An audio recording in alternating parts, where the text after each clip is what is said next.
Welcome to the 10th episode of the Honey Pot Podcast for Sweet Conversations. I'm your host, Carmen Hendricks, and I took the lid off the pot today for another very special guest, and the very first guest of the new year, Miss Coco Rosa Roberts. Before we get started, I want to make sure that you guys know how to reach us, and please like and follow us. We are available on iTunes, SoundCloud, and YouTube. Look for Honey Pot Podcast. Today's episode is sponsored by African Culture Love, a place to find fashionable African pieces and jewelry. Check them out. They have something for everyone.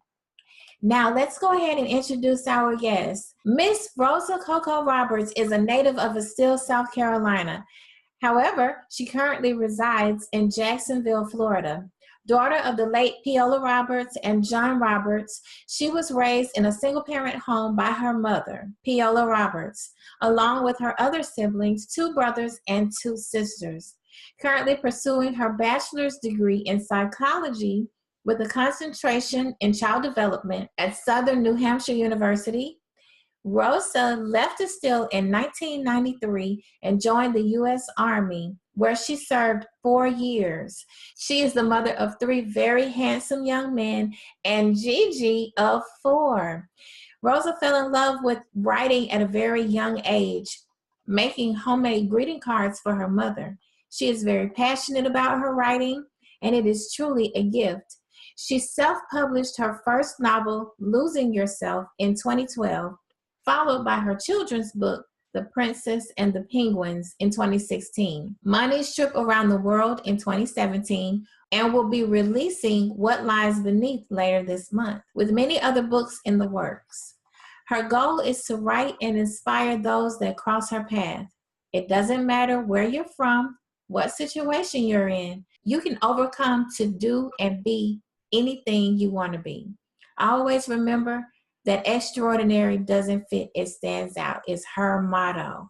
Welcome to the Honey Pot, Coco. Thank you for having me, Carmen. We're so happy to have you.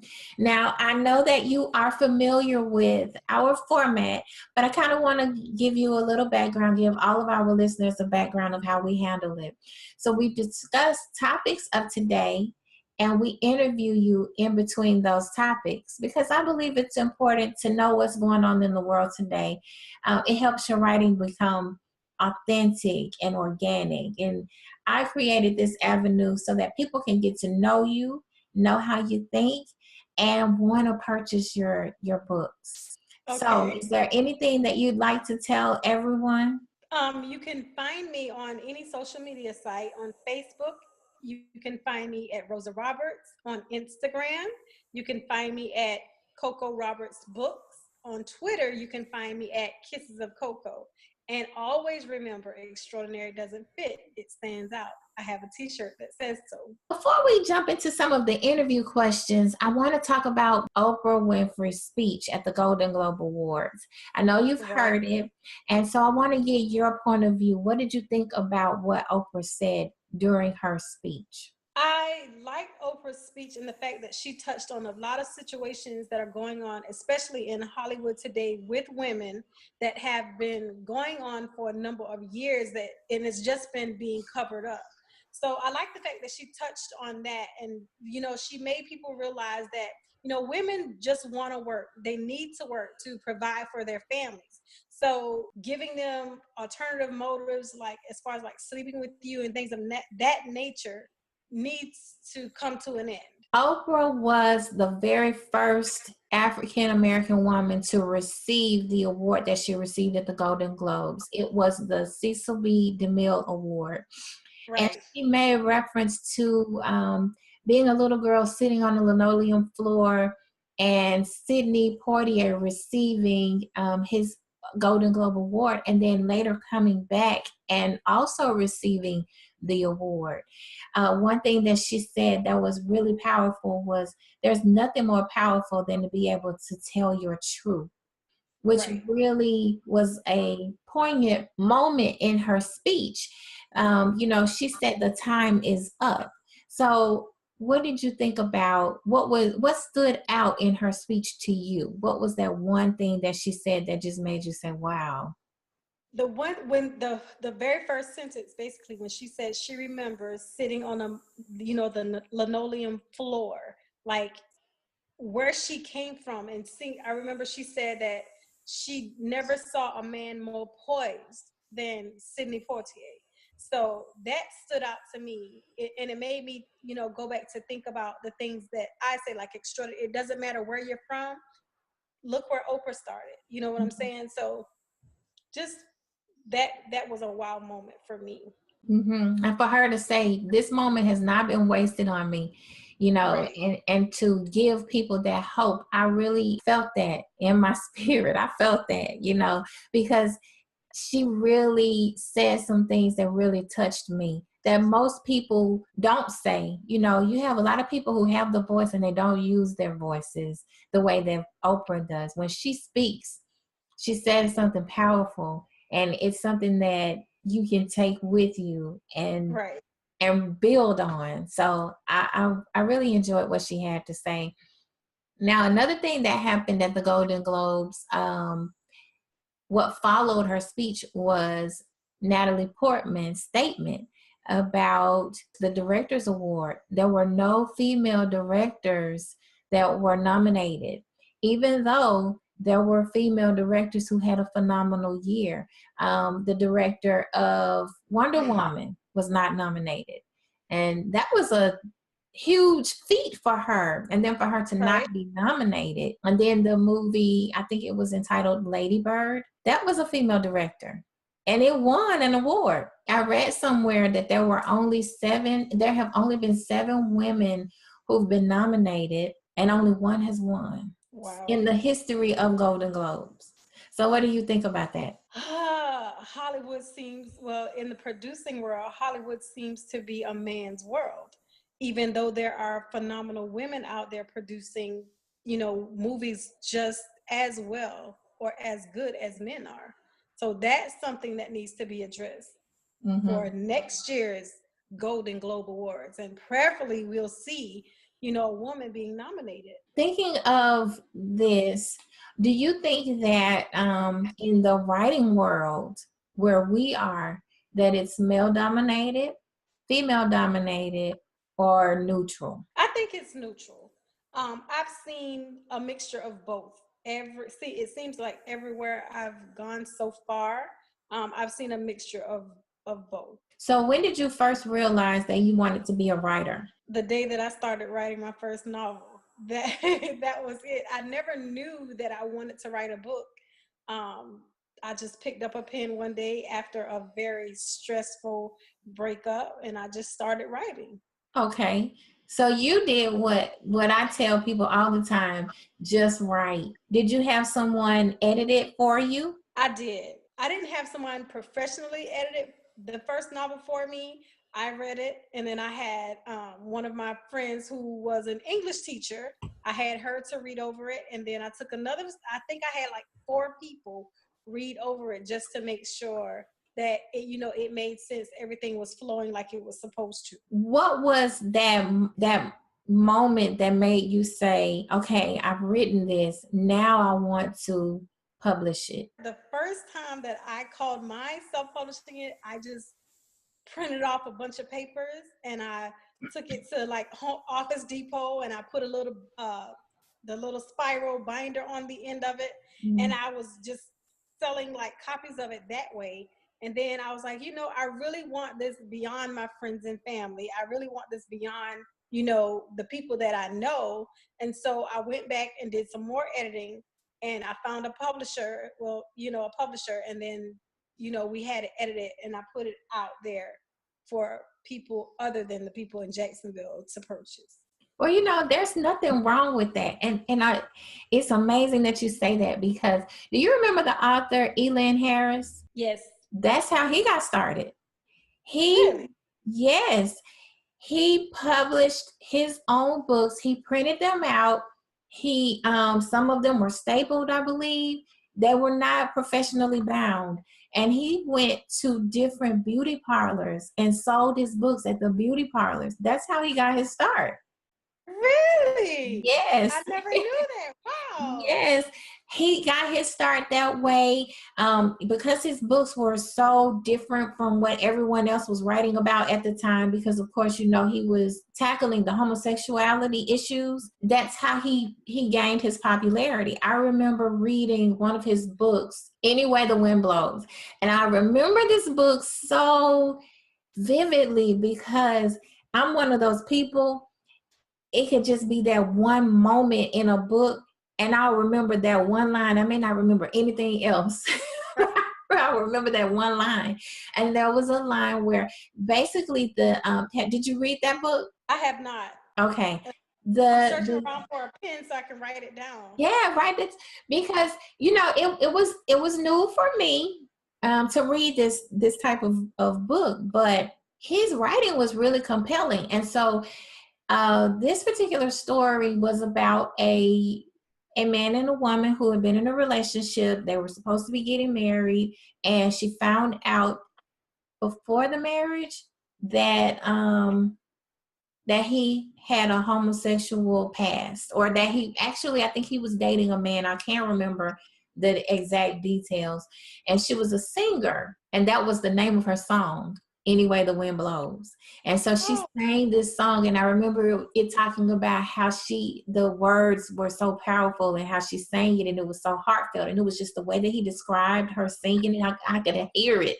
You know, I could hear her singing this song, Any Way the Wind Blows. And it's one of those things that helped mold me as a writer. Because my favorite book is by Zora Neale Hurston, Their Eyes Were Watching God. And she did the exact same thing. She had that one moment where they were looking in the eye of this tornado, and it was silent. And she said at that moment, their eyes were watching God. And it's like, I want to write like that. You know, like that is that moment where when somebody can remember something from that they read years ago and it still affect them, you know. So yeah, it's interesting that you said that. You know, you're on it lets me know that you are on the right path because you started at where some of the most prolific writers have started. So I could say people are trying to put me in just one category, and I don't think that I fit in any category because they are trying to figure out, well, how do you write adult books, but then on the other hand you write children's books? And I'm like, I use whatever gift God gives to me. You know, if it's in me to write a children's book, I'm going to write that. If it's in me to write an inspiring book, I'm going to write that. But why should I not give you what God gave me? You know what I mean? I don't think that I fit in a box. And I tell people that all the time. Mm-hmm. So I'm glad you mentioned that because I would like for you to tell our listeners how they can find you. We'll talk about your children's books and we'll talk about your adult books, but I want them to know how they can find you. So if they want to get a children's book, what's the name that they would look for? Okay, the two children's books are The Princess and the Penguin, and the other one is Monty's Trip Around the World. They are both available on Amazon. They are both available on the Barnes & Noble website, and they are available on my website, which is cocorobertsbooks.com. And your pen name for those books is? Rosa Roberts for those two books. And then for your adult book? My pen name for that is Coco. Okay. So have you had anyone ask you why you chose to use a pen name? No. My adult book, it touches on a subject, losing yourself, and I explain why I chose that title, but there is sex in the book. Mm-hmm. So, you know, don't get lost in the sex part of it. Make sure that you actually follow the storyline of the book. So that's why I chose Coco, because of the sexual parts of the adult books. Okay. That's understandable. I know some people who write in different genres and they don't want to have young adults finding books that are intended for an adult audience. Right. So I definitely understand where you're going with that. What advice would you give people who want to write children's books? Make it fun for children, but make it something that's also educational, if that makes sense. Because, for instance, Monty's Trip Around the World, it is a children's book, but it says that he's going around the world, but he's actually in a zoo. But what I want children to learn from that book is the type of animals and where are these animals from? Like, what part of the world are they from? So that's what I did with that book. The Princess and the Penguins, it's about an African-American princess. And I just want, young Black girls to see that you can too be a princess. Even though it's a fairy tale, still, I want you to see yourself on a book. Well, we know how you started with the adult book, but how did you come up with the ideas for your children's books? I remember reading a story about a young girl, and she did not like it was a young Black girl. She did not like the way she looked. She was being teased. And after I read that story, there were more stories about young Black girls. They don't like the way they look. People tease them for being dark skinned, and they just don't feel that they're pretty. You are beautiful, whether you're tall, short, thick, thin, short hair, long hair. You have to know that you are beautiful. You have to be comfortable in your own skin. I know it's easier said than done, but that's why I wanted to do an African American princess. Like, baby girl, you are beautiful. Mm-hmm. Regardless of what anyone else says, you have to know within yourself that you are beautiful. So you do motivational speaking. Within that, who is your target audience, and what are your topics that you mainly focus on? My target audience, honestly, is everybody. Anybody that I can inspire, I want to do that. But I think I want to reach more of children and young adults before they, become adults. Because I want them to know at that stage in their life, like, you can do. I know we've heard it when we were younger. You can be and do anything that you want to be, but a lot of us don't really listen to that. So I want them to, really understand that truly you can be what you want to be.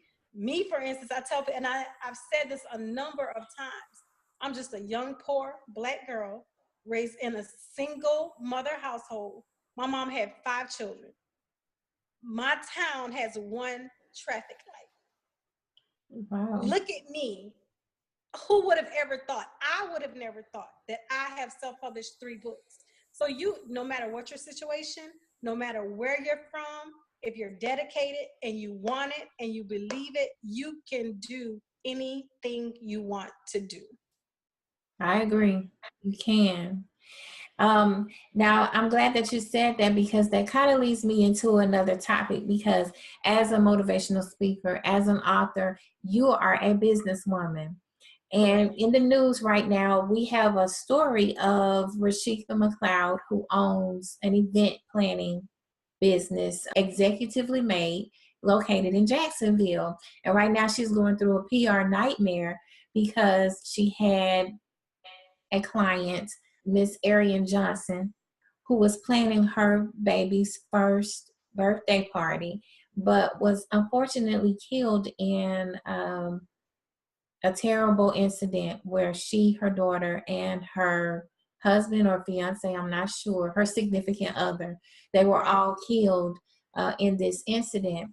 And Miss Rashiekia posted on social media some messages from Ariyan's mother, and has also been accused of not wanting to return the deposit. And then also she's been receiving some death threats because she hasn't returned the money, because it's turned into this big, huge story that's been covered on the news, that's all over social media. And I think that in those instances when you have, yes, you'll have contracts, yes, you'll have situations where deposits are not returned, but you have to use discretion. And in this situation, what would you have done? What are your thoughts on this? I have heard about this story, and in this particular situation, I would have had sympathy, I would have had compassion for the family, and I would have absolutely refunded the money. I understand that, that there was a contract. I understand that. But in this particular situation, I would have had compassion for those people, because even as a businesswoman, if something were to happen to her and her family, she would want someone to have compassion for her. Right. And thinking about how this woman had to bury not only her daughter, but her Right. granddaughter. They had Correct. to plan for 3 funerals, Right. to bury 3 people. That's very costly. So, she was in her messages, that's what she was saying, we may need that money. It's $350, but we may need that money to help with the cost of the funeral. At that point, I feel like something should have kicked in where you say, okay, this is a special situation. No, you're not going to return money in a lot of situations, especially when you have a contract. Right. But in this situation, this is a special situation. To say, oh, well, I didn't return it because what she said was, I didn't return it because I didn't know if this was actually her mother. And I want to make sure I return the money to the right people. After you posted all of this on social media, really looks a little suspicious. So at some point, you just have to take a step back and say, what's the right thing for this situation? What should I do for this situation? All companies do it, even the big companies. They take a look at the situation and they say, okay, is this the right thing to do? Because they know it can come back on them, and nobody wants this type of press. Because I wouldn't want to use someone that's not sympathetic and that wouldn't be sympathetic to my situation should something happen to me, Right. But even as a businesswoman, she should have never posted the messages on social media. Agreed. That was the messages should have never been on social media to begin with, as a professional. Mm-hmm. Okay. One thing that I do hope that happens with her. I hope that she's learned from this situation and that it has helped her grow and helped her in her business. I don't know that it will affect her because, she posted that she has been in business for 2 years and she does have some customers who understand her and her work. But I just think that this could have been one of those situations where she really could have turned it around. What is this going to do for her future customers? Mm-hmm. Like, I hope she recoups from it.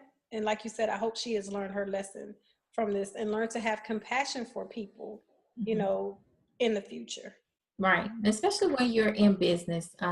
It's already tough enough as small business owners to get your name out there. You definitely don't want to get your name out there in a bad light, because they say that any press is good press, bad press is good press. I don't believe that.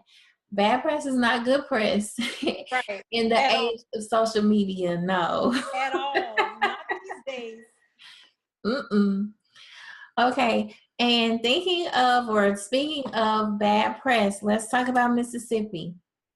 Now, everybody knows I'm from Mississippi. All of my viewers, all of my listeners knows I'm from Mississippi. I rep it hard because I am the person that I am today because of it. That's not to say that I agree with everything that goes on there. So right now, in the news, the U.S. Supreme Court has ended the first legal challenge to a Mississippi law that's backed by Republicans that permits businesses and government employees to refuse to serve lesbian, gay, bisexual, and transgender people due to religious beliefs. Now, I believe that this is going to come back and bite some people because there is a such thing as a separation of church and state for a reason. When you start using your religious beliefs to discriminate against someone, it's hurtful. And then it makes me think of when religious beliefs were used to discriminate against Black people during slavery. Right. Tell me what your thoughts are on this. Religious people have a hard enough time getting people to believe in religion as it is without discriminating against others. Because I am a preacher's kid, And religious people are supposed to be those people that have compassion, for others. Mhm. Just because it's gay or lesbian or that's not what you believe, you don't shun people. That's just not what you're supposed to love people regardless of who they are. It's hurtful because whether or not you agree with someone's lifestyle doesn't change the fact that they are a person. Correct. To tell me that you are not going to offer your services to me just because of whatever my preference is. At the end of the day, the Bible does say not to judge. Correct. And so I'll stop there with that because I don't want to get too much into the religious conversation. Right. We'll be talking all day, Right. It's when they were talking about it, I was like, hey, I'm from Mississippi. And sometimes these people who say that they're so religious aren't really religious at all. Correct. They aren't. That's not Christian. They're not very Christian-like. And I've experienced some things, and I can honestly say that growing up, I experienced so much that when I stepped out, I was so ignorant to just life outside of Mississippi. So I just think that people need to really take a step back and take a look at themselves before they start trying to judge other people. Judge other people, correct. Mm-hmm. Absolutely. Like you said, we will be talking about this topic all day because like I said, I am a preacher's kid. I grew up in church. I do believe in God, but I still don't judge people. Like you said, whether I agree or disagree, that's their preference. It has nothing to do with me. Mm-hmm. I don't have a heaven or a hell to put them in. So Mm-hmm. I agree. Let's talk about this gender pay. A lot of people say that there is no line, that there really is no gap between gender pay when everybody really knows that it is. There is, and it has been for a long time. For a long time. So we have the BBC editor over the China division, Carrie Grace, who recently resigned as a protest to the gender pay gap. Now, her counterpart, John Humphrey, who was a senior journalist, Mm-hmm. it is reported that he makes £600,000 as opposed to her £96,000. Now, if that's not a gender gap, a pay gap. That's a huge gap. Right. What are your thoughts on that? Like I said, it has been around for a long time. And most women, when we say that we can do a job just as well as a man, 9 times out of 10, we actually can. A lot of men just want, they want women to be secretaries. And half the time their secretaries do more work than them, but they get paid way less than the person that they're working for. Like no, that's just like nurses and doctors. Nurses do way more work than doctors. Let's just be honest. Mm-hmm. But they get paid way less than doctors. Like, I don't think it's ever going to be equal. That's just my opinion. The companies are now saying that they are trying to close the gap. Some companies are making waves. They are taking the steps to close the gap. And some companies are masking it. Now, I won't mention the name of a company that I worked for, but I will say that what they attempted to do was try to change titles so that it would look like the pay was equal, when in reality, there really was no difference. And an issue that I had was moving from Mississippi, where the pay was extremely low compared to moving to Texas. And my counterparts made much more, and then my male counterparts made much more than that. It was difficult because the way they got away with it was saying, oh, well, it was a lateral move. And so because it was a lateral move and you didn't move up to a higher position, even though it was a higher position and it was a different position, there's no increase in pay. Well, now what?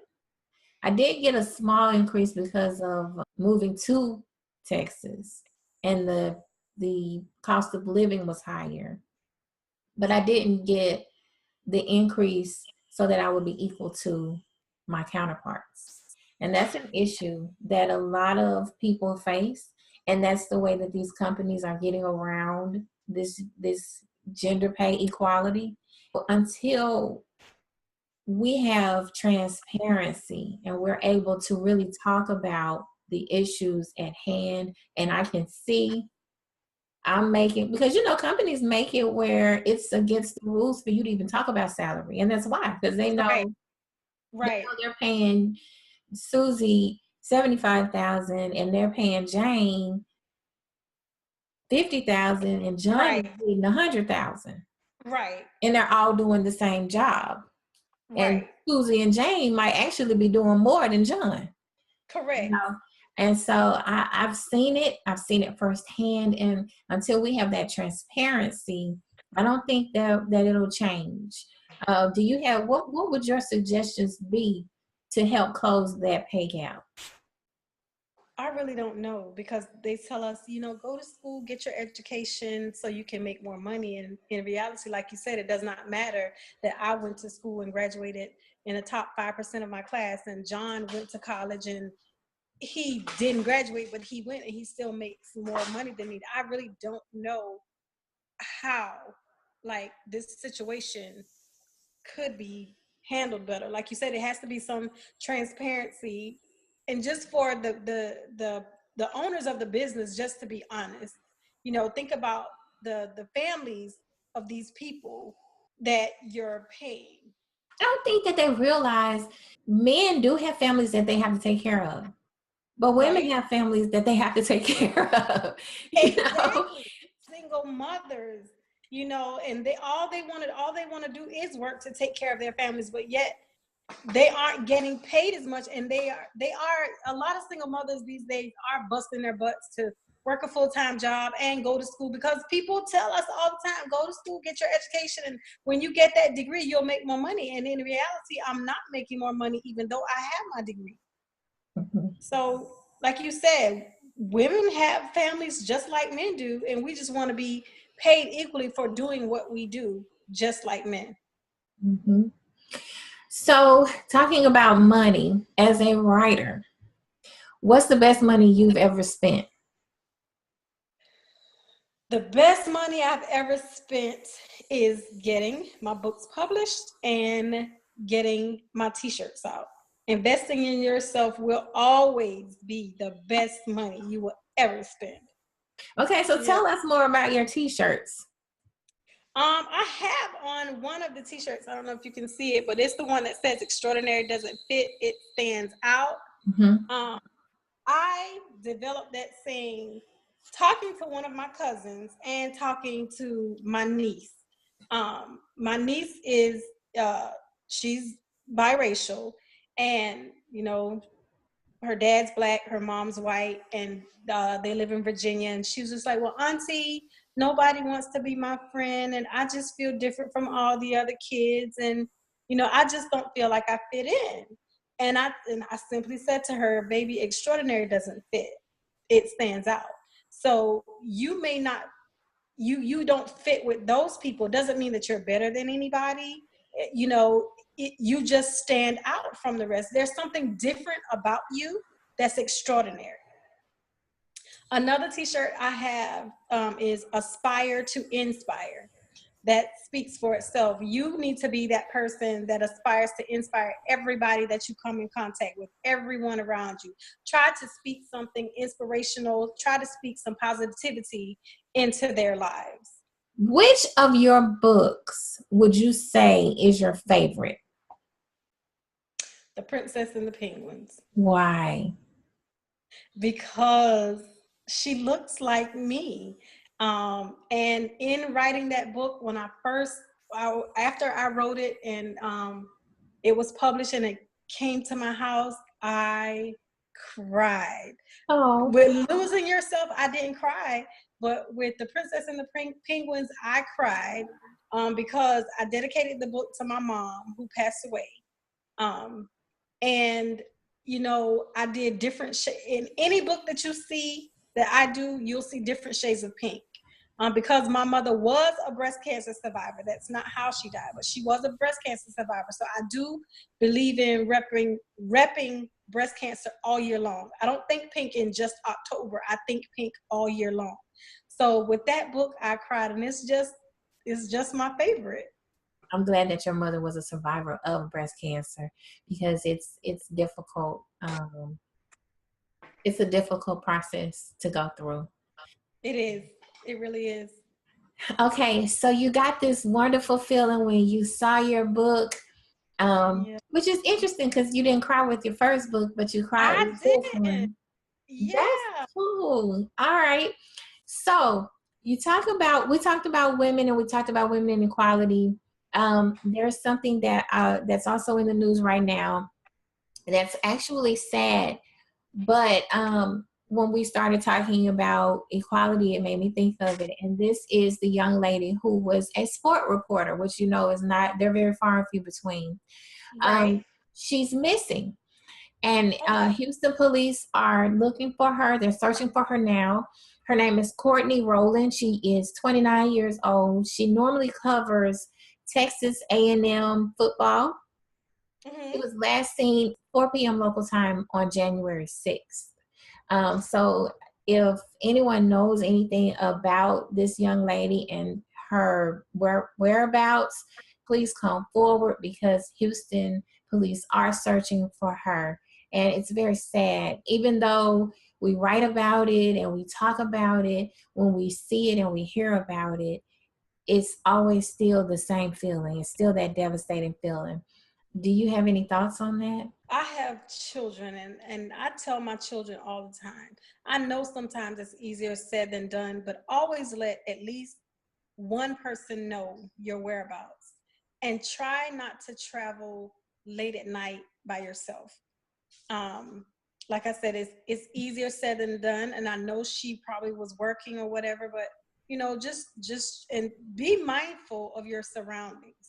I know we get so busy, we're talking on the phone, getting in our cars, and we're texting and trying to open doors, but first thing I do when I get in my car is lock my doors. I don't care that they lock when I drive off.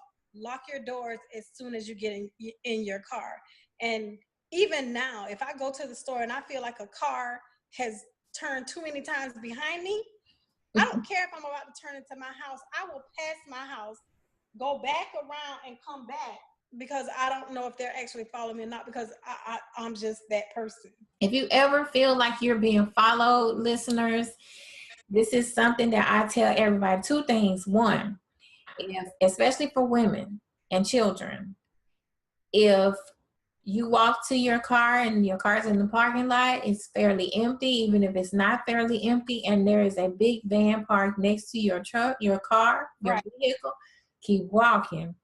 You never know if someone's Right. trying to snatch you. That is something that I pay attention to. Correct. I will see who's coming by. If I have that feeling, I will grab my keys, put them between my fingers. Right.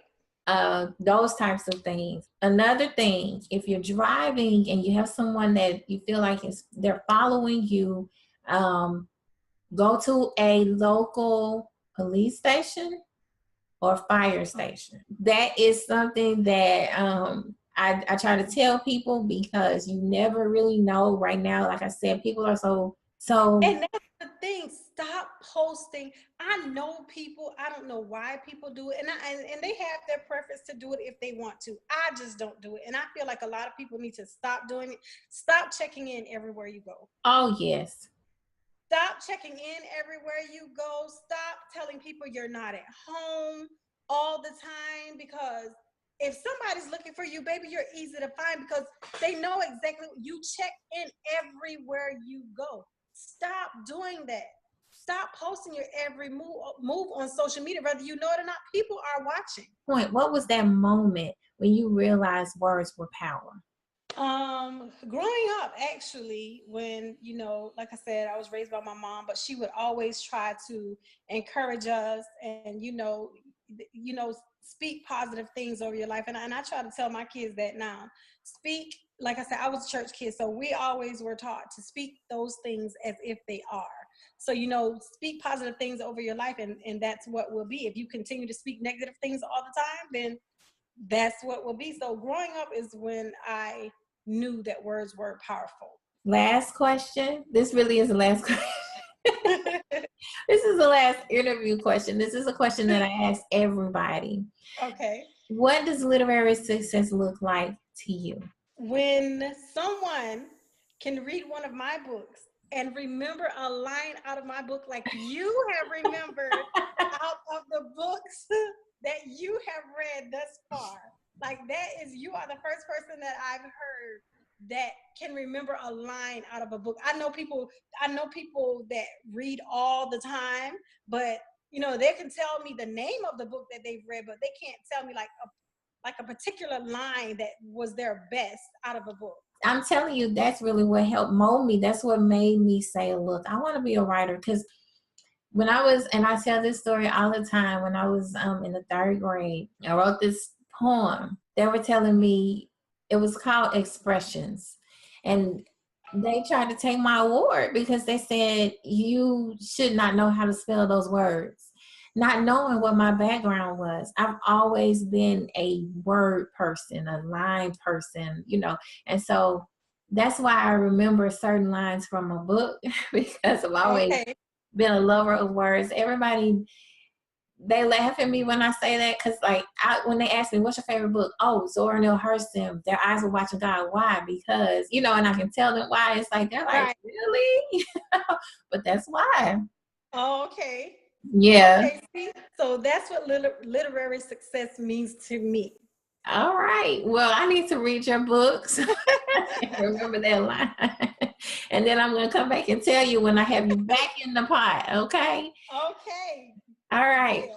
Now, we have a segment that's called What's in the Honey Pot. And for the last few shows, I'll tell people of something new that I've heard or some new music that's coming out. But the last few shows, I've just asked what's in your playlist. So what's on your music playlist?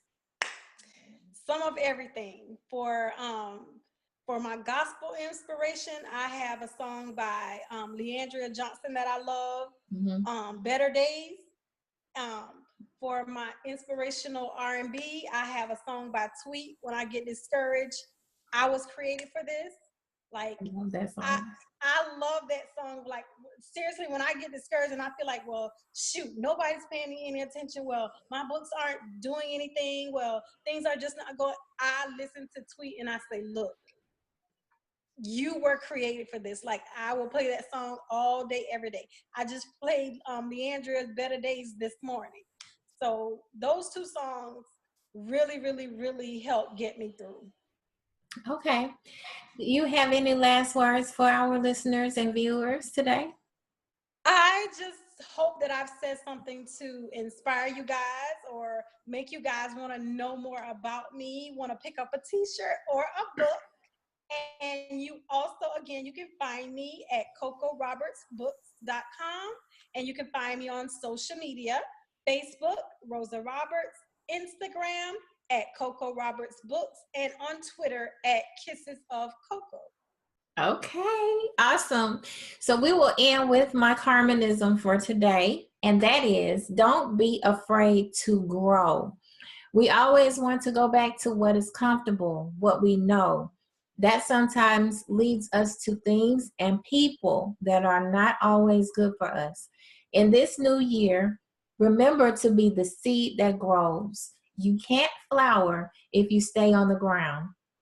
Always looking back and being afraid of what is ahead of you, you can't flower. How will you ever get water?